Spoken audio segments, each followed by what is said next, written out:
Hey, good afternoon, everybody. It is May 27th, 2025, and this is the weekly coaching call by yours truly, Coach Randy Byrd. And I've got a special guest today. Holly Mabery is the Vice President of Broker Operations. Did I get that right? Yes, yes. Cool. I remembered 5 seconds ago. Vice President of Broker Operations for eXp Realty, one of the fastest growing brokerages on the planet. And if you're listening to us, we do these training calls that are broker agnostic every single week. And the idea is to just bring education, bring tools, tactics, systems, all the things that will help you in your real estate business. And I asked Holly to join us today because Holly was really the spearhead, the author, and the one that led the charge for how do we adopt to this new CCP, Clear Cooperation Policy, that came out with NAR, decoupling agents' commissions between buyers and sellers. I've been on more trainings and meetings than I care to even talk about, or not much less brag about. But you've been on every one. You've been at the forefront of this. And I really would like to take this short period of time together to have people get to know you, maybe ask some questions, and you give us that 30,000-foot elevation view of kind of where we started, how we got to where we are, and then move through that a little bit as you like, Holly. Would that be a good way to go? Yeah, absolutely. I Absolutely. appreciate that. So, first of all, thank you for being here. I'm gonna highlight you as a speaker view, but take it away. Tell us, how did we get here? How did this kind of start? And without going into the weeds on it, but how did we get where we are, and where do you see us going from here? Sure. Well, I think to really kind of unpack everything and really kind of understand, okay, how do we get here? I want you to go back to the internet starting. And some of you are like, oh my gosh, really? So some of you who've been in the real estate business, I got in right out of college in 1998. So we were transitioning at that time from the real estate book, which came out every couple of weeks, and that's how you knew what was available on the market. And we were transitioning to an online platform that was basically like a DOS. It was terrible. And then we went into internet platforms, kind of like Rapatoni and things like that, around 2001. What had occurred at that time was an actualization of who controls the data, whose data is it, what makes sense. And there's still these kinds of conversations around who owns the data, what does it look like, and the data being the listing, right? Traditionally, it's always been belonged to the broker, that sort of thing. Well, as a brokerage, we don't have the relationship with the client, you as agents do. And what's so important here is how do we as a brokerage give you all of the information in a way that you can help guide a client through the single largest transaction they'll have in their life that maybe they only do two, three, four times in their entire life. But hopefully you're doing that amount in a month.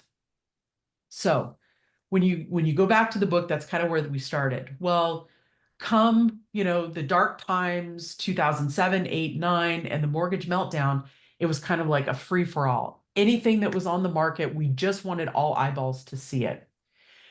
Then the market started to heat up.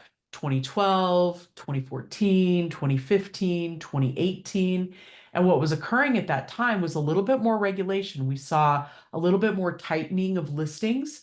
Maybe people weren't sharing as freely as they were. And so there were a lot of brokers and agents who started lobbying NAR for, hey, this pocket listing thing is not fair. People are putting a sign up, but telling me I can't show it. They're not giving me access to know what's available. And my clients are getting mad at me and walking across the street and working with, the other brand.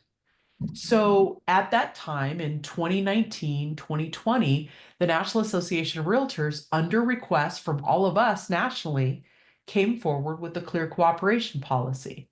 And it basically says, hey, you can have a pocket listing, but the minute you put a sign in the yard or do any public advertising, it's got to be an MLS within 24 hours or one business day. Now, every MLS across the country, and at that time there were just under 800. Now there's probably closer to 600 MLSs nationally. Every MLS had the opportunity to adopt this policy with some little caveats. They could do a coming soon, they could do time frame in which it had to be in the MLS and active, all of these things. So depending on where you're at in the nation, everybody's doing it just slightly different. That was local market and custom. Well, last summer, coming on the heels of Narmageddon, right? The uncoupling Armageddon. of the commissions and buyer broker and all of that kind of stuff, we really saw a push by a particular company that they went all in on basically pocket listings that they wanted to be able to advertise to the public, but not give everybody access to. And they put heavy pressure on Clear Cooperation and they thought it should be disbanded. When Leo and I met at a conference last summer, he came in and he said, "What are they talking about?" And I said, "They want to get rid of Clear Cooperation." And we talked about why the pros and the cons. And he talked to another broker that he trusts quite a bit. And he took the stage and basically said, "We oppose getting rid of Clear Cooperation for these reasons. One, we believe in transparency to everybody. If we're going to list your house, we want everybody to know about it. Two, we don't think that it's appropriate to limit who can see your property because that begets a fair housing issue. Like, first and foremost, like anytime you limit or restrict the market, fair housing, it comes into play always. So why would we go down that road?" And he really hit that hard. Well, we've had this conversation going on since in March. NAR came back and they said, "Okay, we've taken under review and we've had, attorneys threaten to sue us and everybody weigh in on whether or not Clear Cooperation should go forward." And at that time, NAR decided that they would reinforce Clear Cooperation and say, "No, we're going to keep this, but we're going to give clients the opportunity to do a delayed marketing to anything on IDX or the Internet Data Exchange." All right, so I'm throwing a bunch of acronyms at you, and I want to break this down. There's two different kinds of feeds that come out of an MLS. There's Internet Data Exchange or IDX that feeds your website. Mhm. And then there's a virtual office website that feeds like the EXP website, brokers. This would limit what would go through the IDX and, in theory, not be marketed publicly. So agents, you all on your KV Core or whatever website you're using, would be limited in that feed. Not all listings would show up. Now, can I put a sign in the yard? Yeah. Can I put it on the MLS? Yeah, I have to. But I can delay, and this is what all MLSs have to adopt between now and September 30th, whether or not how long that time frame is. And I've heard everything. Coming soon type of thing. It's coming soon, but it's active on the MLS. I can bring an offer, I can sell it, I can show it, I can do all of these things. It's just not going out to all of the internet. Well, some people were like, "Hey, this should impact Zillow or Realtor.com." No, Zillow is a brokerage. Zillow gets a virtual office website feed. Right. So this is one of those things where NAR trying to make everybody happy made nobody happy. And let's be clear. I'm not beating up on NAR. They had the worst choice to make and decision. What they also chose to do is double down on Clear Cooperation and saying, "Oh, by the way, single broker to single broker uh, information about a listing is still okay." Well, when they say broker, that's not agent to agent. That's brokerage to brokerage. Are you tracking me with me on that? Because that's a Right. big deal. So EXP, in theory, we could give a feed to another brokerage and say, "These are our listings." That kind of disrupted a lot of things. So when the NAR first came out with this in mid-March, we all kind of sat back and it was like, "I wonder what this means. I wonder how this will impact." So we all kind of were reserved. The one thing that was very clear is sellers had to be notified what it would do to their listing if they didn't go full access on the internet or full access in display. And one of the requirements is a disclosure form. Okay, well, our team does what it does best in protecting you and your business, and we drafted the disclosure form far in advance of anybody else out there. And what we did is we've put together this form. You can find it in Skyslope. You can find it on our listing toolkit. So if you go to exptoolkit.com/listings or seller, you'll find it. And it's basically seller advisory. And it breaks down like, hey, if you don't put your listing on all the things, if you just decide to sell it to your neighbor or an investor, you can absolutely do that. You may be missing out on price, more favorable price. You may be missing out on more favorable terms, but at the end of the day, it's your house. You can do whatever you want. Right. Now, And there's one company specifically that's fighting the fight on the other side of this, right? there's actually two. Another one wrote an op-ed in Inman late last week. They're mainly on the East Coast. And I think what's so important about all of this is we know we all have those sellers who are unique. I used to work a lot with law enforcement. And so when I would first list a house, we had to be very Yep. selective, we had to be private, all of those things until I could get them relocated to the next house because of whatever was Right. going on. Yep. We did Um, DEA agents moving to the area, same thing. 100%. Right. So you always have those unique circumstances, but also I wanted to think about, okay, what is the average seller going through right now? You go out and take a listing, your car that's branded to you is in the driveway, and the neighbor goes, oh my gosh, I think the neighbors are listing. Mom and dad, we have to have in this neighborhood so we can check on them. I wonder if they would just sell to us directly before they go full on the market. Mm. So they run over after I leave, they knock on the door and they go, would you please, Randy, would you please sell to us? We need mom and dad here. And at that point, it becomes a heart sale. And we've all seen that when somebody goes, absolutely, I want your kids or your family member to be close. I know what you're going through. You know what? You're offering me full price of what I was going to list for. I don't have to worry about time or stress or showings. Absolutely, I'll sell to you. Not realizing that, hey, we may be in a multiple offer situation if we go live, or I may be able to negotiate things, but it's a heart sale for you. Okay. In that instance, we just have to disclose to the seller. And I'll be honest, we probably should have been disclosing to the seller all along that I if agree. they withhold anything from the open market, they could be missing out.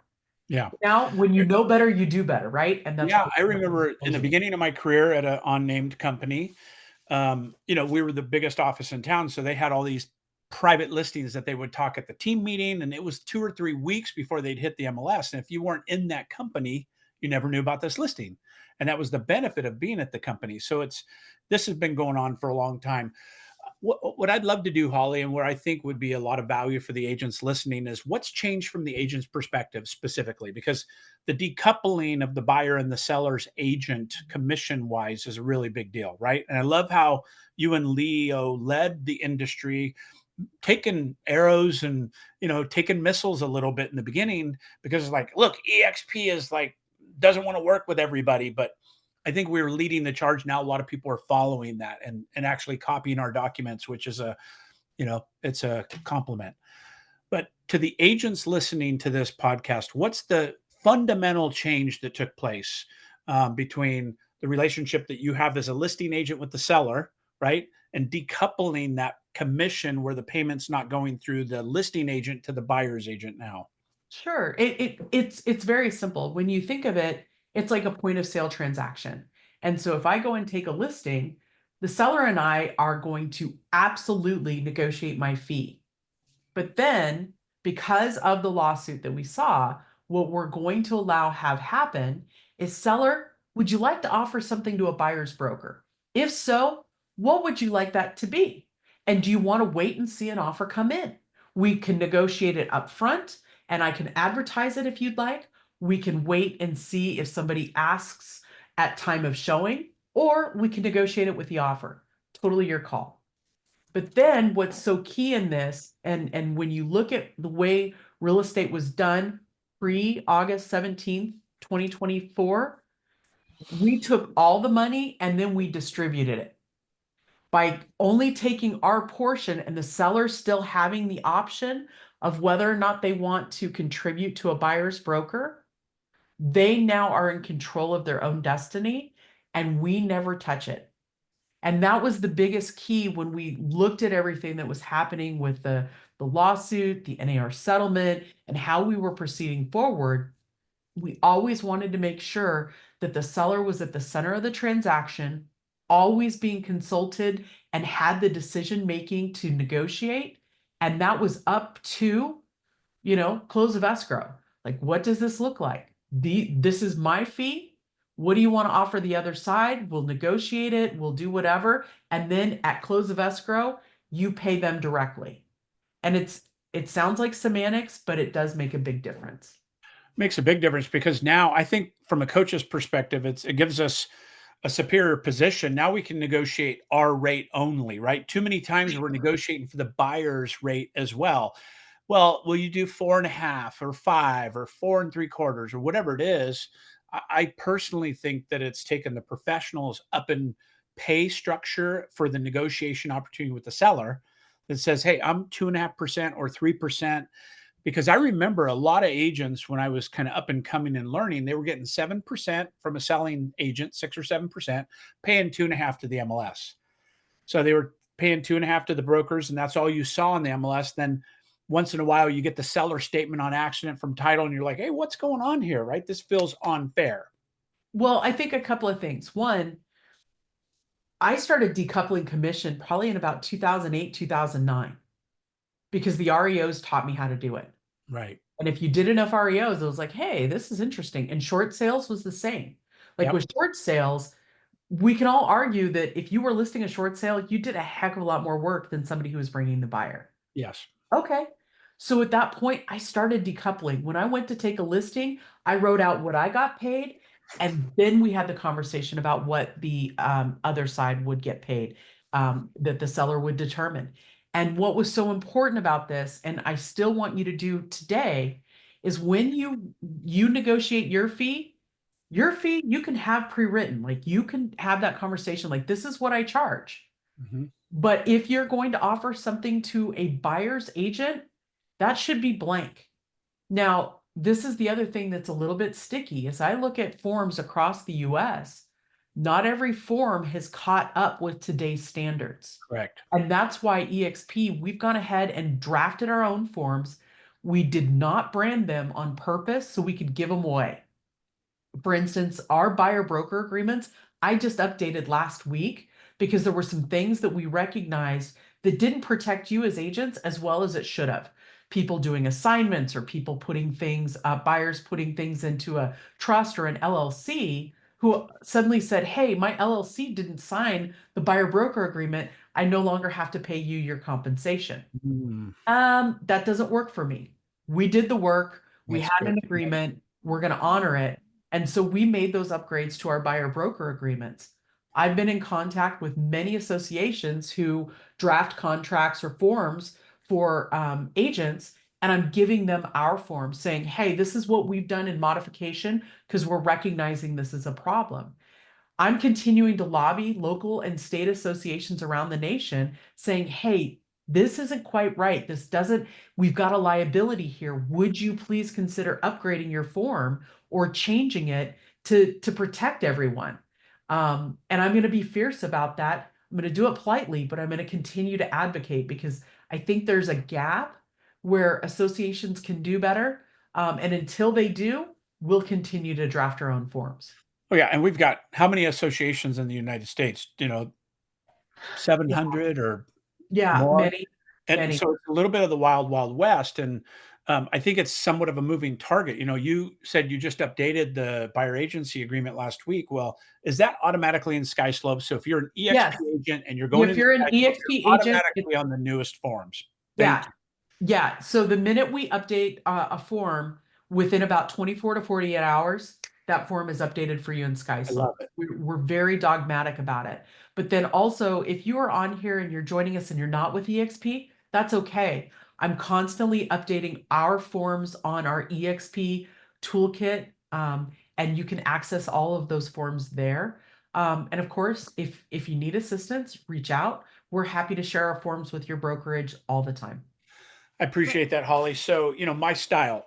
What's the red flag? What's the thing we need to look out for as agents, either on a listing side or on a buyer side?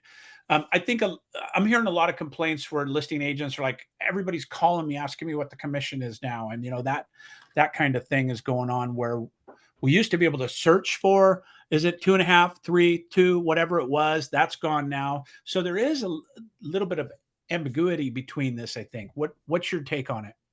Look, if I'm a listing agent, I'm going to do what my seller says. And so I'm going to pregame with my seller. And a couple of things I might ask them. Hey, in this market, and knowing every market is in tremendous shift. Like if I'm in Southeast Florida, I'm Yeah. watching inventory increase Oh yeah. substantially. Arizona, Arizona, I'm in northern Arizona, so I'm yeah, watching that increase big happen. buyer's market now. Um, so things I want you to be mindful of is seller, how fast do you need to go? How fast do we need to get sold?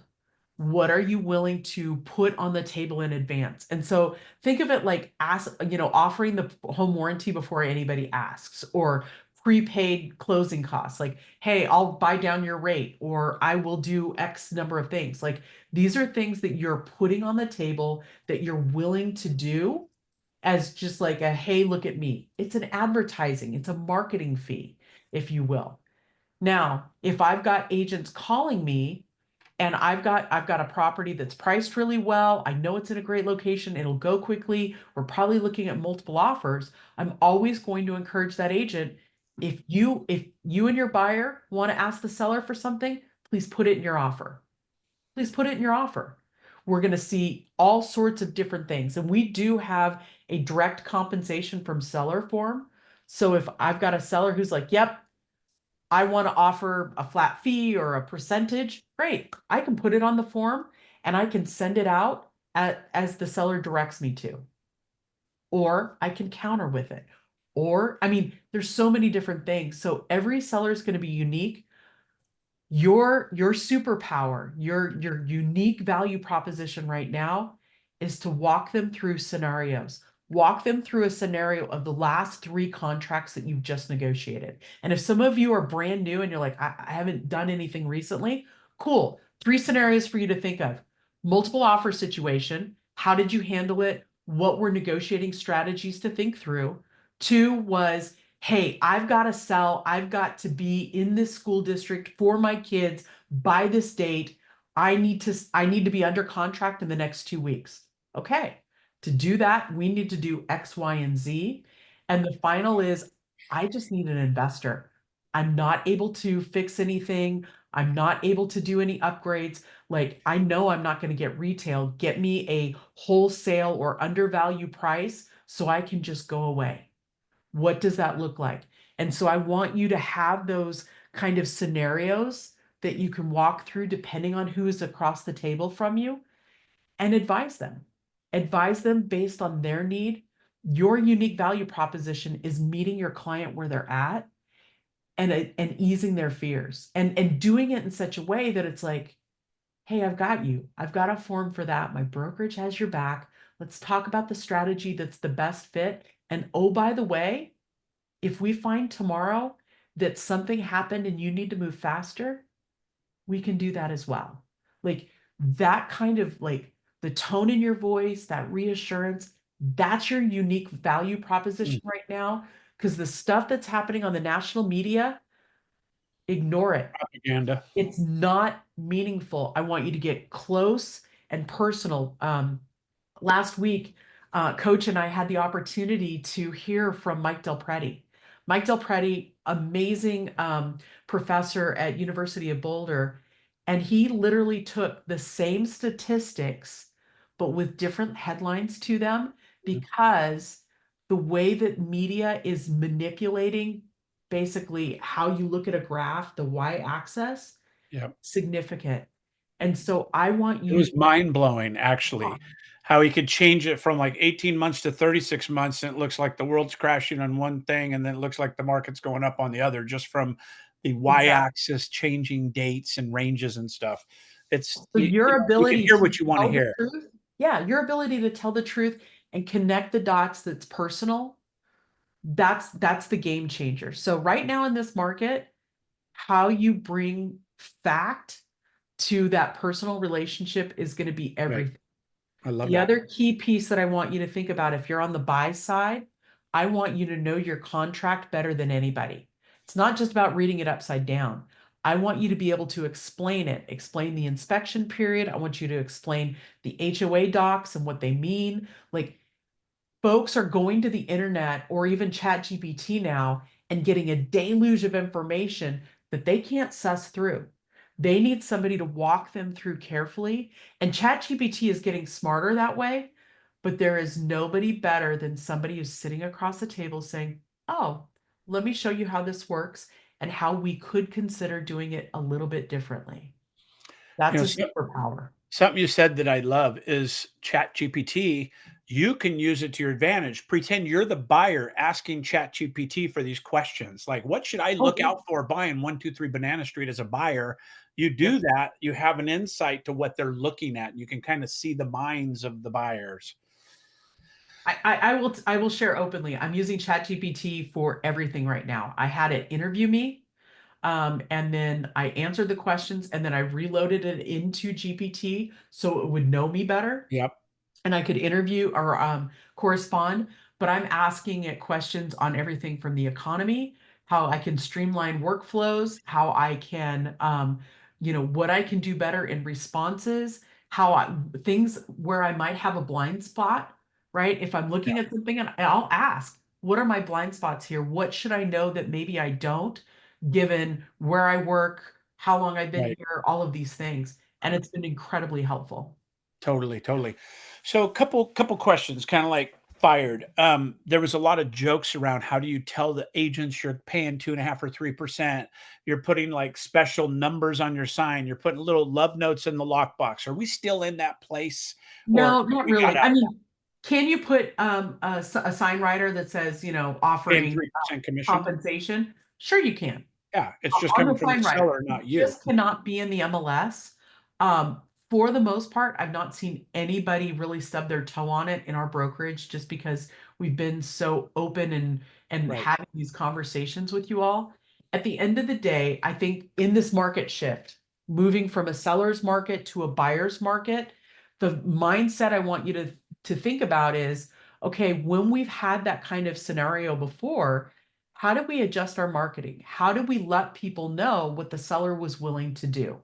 right, And so that's the opportunity for, hey, sellers willing to contribute X to buyer closing costs. right, Sellers willing to buy down the interest rate. Sellers willing to do a prepaid HOA fees for a year. All of those opportunities are still there. you're We still just there. can't call it buyer broker And compensation. and and the big thing is the MLS. We can't have that language in the MLS, correct? That's the only place you can't have it. Right. You can put it On on your the websites are website, on your still okay on your flyers. website, on your flyers, you could have it on all those things. I thought the website was this rough middle ground as well, It is kind of a because it's rough an middle IDX ground. feed and Yeah, if it comes directly from the MLS as far as a direct feed, yeah, that's where it gets discombobulated. right, So at the end of the day, think about marketing. Think about what it would look like for you to accentuate everything the seller is wanting to do. It's right. not just about the buyer broker. Make this about the buyer as opposed to their agent. Well, that's the fiduciary responsibility, if you really look at it from Yeah. that perspective. So, anything in your world that you could share with us that we should stay away from? And I had one question I'll get to you that was in the chat, but like I honestly I have more agents now going, I'm waiting to see how this shakes out before I really get back into the buyer's agent role. They're scared. They're just in a place of, Guys, I would get right almost back into it right now. they're Things I froze. would be doing right now in my business is I would be talking, frequently on whatever social media I leverage, whether it's LinkedIn or uh, YouTube or whatever. I'd Yeah, be talking about what it looks like to buy a house right now. I would be talking about things I would be looking for. I would be leveraging ChatGPT for all of that. Um, Now, listings is where it's at. Of course, you list the last. We've heard that 100 years. At the end of the day, the buyers are going to be in control here in very short order. So if I have positioned myself smartly in execution for buyers agents and what it looks like and how I am more streamlined in helping my buyers negotiate the most effective contracts, Come on. I don't Yeah, have to show you 100 houses. I can talk about what it means and how we connect the dots very quickly. I love it. So, walk me through the last kind of part of this. What's the best way for a buyer's agent to protect themselves getting paid in the transaction? Use a buyer broker agreement, period. So two things I First, want first you to thing. do. First thing, it's your agency and your buyer broker. Those go simultaneous, right? I can't pay you if you're not working for me. Like that's why agency and Right. buyer broker go together. It's basically peanut butter and jelly, if you will. So that's the first thing. The other is keep a record or a log of how you are contacting, how you're following up, all of those things, because it makes a difference. If there's a significant gap where all of a sudden the buyer felt like you abandoned them, they may not have to pay you, and that's a big deal. So how you follow up. I know a lot of people are using AI in different ways. I personally am using Fixer AI on my Mhm. emails right now. So great because Yeah, that is allowing me to respond in real time. I'm not having to draft out messages. It's synced to my calendar, so that yeah, way I can connect people with open spots in my calendar. I'm not even using Calendly. I'm using Fixer AI. So when you look at, and it's spelled Fyxer. right. I was gonna And put that in. yeah, very, very inexpensive. Oh, Um, it takes 80% of your email off of your plate immediately. yeah. It gives you the this or that response, like, this is the yes, this is the no, and it crafts it where it's nice. Um,